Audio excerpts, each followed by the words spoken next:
વડગામના ધારાસભ્ય જિગ્નેશ મેવાણીએ જે લડત ચાલુ કરી છે, ગુજરાતમાં દારૂ ડ્રગ્સની બદીઓ જે ચાલી રહી છે તેને લઈને જે પ્રકારે તેમણે આક્રમક થઈને નિવેદન આપી રહ્યા છે અને તેમનો વિરોધ થઈ રહ્યો છે, તેવામાં હવે તેમના સમર્થનમાં ડેડિયાપાડાના ધારાસભ્ય ચૈતર વસાવા આવ્યા હોય તે પ્રકારનું નિવેદન સામે આવ્યું છે। શું છે આ સમગ્ર મામલો, વિગતે વાત કરીએ આ વિડીયોમાં।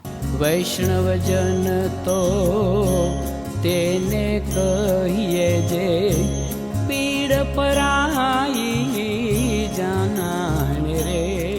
નમસ્કાર, નવજીવન ન્યૂઝમાં આપનું સ્વાગત છે। હું છું જયંત દાફડા। હાલ કોંગ્રેસની જન આક્રોશ સભા ચાલી રહી છે અને આ જન આક્રોશ સભા દરમિયાન જિગ્નેશ મેવાણી છે તે ચર્ચાનો વિષય બન્યા છે, કારણ કે ધારાસભ્ય જિગ્નેશ મેવાણી વાવ થરાદના એસપી કચેરીએ જઈને જે નિવેદન આપ્યું હતું, પોલીસના પટ્ટા ઉતારી દેવામાં આવશે, જો ગુજરાતમાં દારૂબંધી અને જે ડ્રગ્સની બદીઓ વધી રહી છે તેને નાબૂદ નહીં કરવામાં આવે તો તે પ્રકારની ચીમકી છે તે ઉચ્ચારવામાં આવી હતી। ત્યારબાદ ગૃહ રાજ્યમંત્રી હર્ષ સંઘવીએ પણ નામ લીધા વગર વળતો પ્રહાર કર્યો હતો અને તેવામાં હવે ગુજરાત પોલીસનો પરિવાર છે તે જિગ્નેશ મેવાણી વિરુદ્ધ મેદાને ઉતર્યો છે। રેલી નીકળી રહી છે અને જિગ્નેશ મેવાણી માફી માંગે, રાજીનામું આપે તે પ્રકારની માંગ છે તે શરૂ થઈ છે અને હવે ગુજરાત પોલીસના અધિકારીઓ છે તે પણ જિગ્નેશ મેવાણીથી નારાજ થઈને પોતાના વોટ્સએપ સ્ટેટસમાં તેમણે વિડીયો મૂકી રહ્યા છે। તેવામાં હવે જિગ્નેશ મેવાણીના સમર્થનમાં ડેડિયાપાડાના ધારાસભ્ય ચૈતર વસાવા ઉતર્યા હોય તે પ્રકારનો ઘાટ સર્જાયો છે।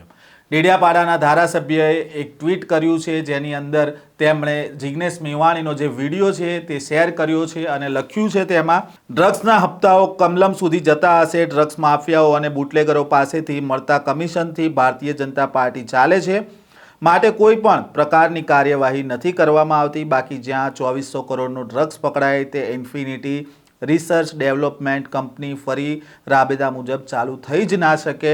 અગાઉ મેં પોતે 35 જેટલા સીસીટીવી ફૂટેજના વિડીયો ભરૂચ એસપીને આપ્યા હતા, જેમાં કેટલાક પોલીસ કર્મીઓ દારૂના ઠેકા પર હપ્તા લેવા જતા હોય તેમ છતાં આજ દિન સુધી તેમની સામે કાર્યવાહી નથી કરવામાં આવી। તે પ્રકારની ટ્વીટ છે તે ડેડિયાપાડાના ધારાસભ્ય ચૈતર વસાવા દ્વારા કરવામાં આવી છે। સાથે જ જે જિગ્નેશ મેવાણીનો જે વિડીયો હતો તે રીટ્વીટ કર્યો છે। આ જિગ્નેશ મેવાણીનો જે વિડીયો છે તે જ્યારે એસપી કચેરી પહોંચ્યા હતા તેના બીજા દિવસે તેમણે શિવનગર વિસ્તારની જે મહિલાઓ જે ફરિયાદ કરી રહી હતી જિગ્નેશ મેવાણીને, અને તેમણે જિગ્નેશ મેવાણી સાથે એક શાળાએ પહોંચે છે અને શાળાની બાજુમાં જ એક ઓરડીમાં ત્યાં નશાનો કારોબાર ચાલતો હોય તે પ્રકારનો તેમણે પર્દાફાશ કર્યો હતો અને શાળાની બાજુમાં જ્યાં નાના નાના છોકરાઓ ભણતા હોય છે ત્યાં કેમ આ પ્રકારની બદીઓ ચાલે છે તેને લઈને જિગ્નેશ મેવાણીએ એક વિડીયો બનાવ્યો હતો અને સાથે જ આ પ્રકારની બદીઓ છે તે ગૃહ રાજ્યમંત્રી હર્ષ સંઘવી બંધ કરાવે તે પ્રકારની ચેલેન્જ પણ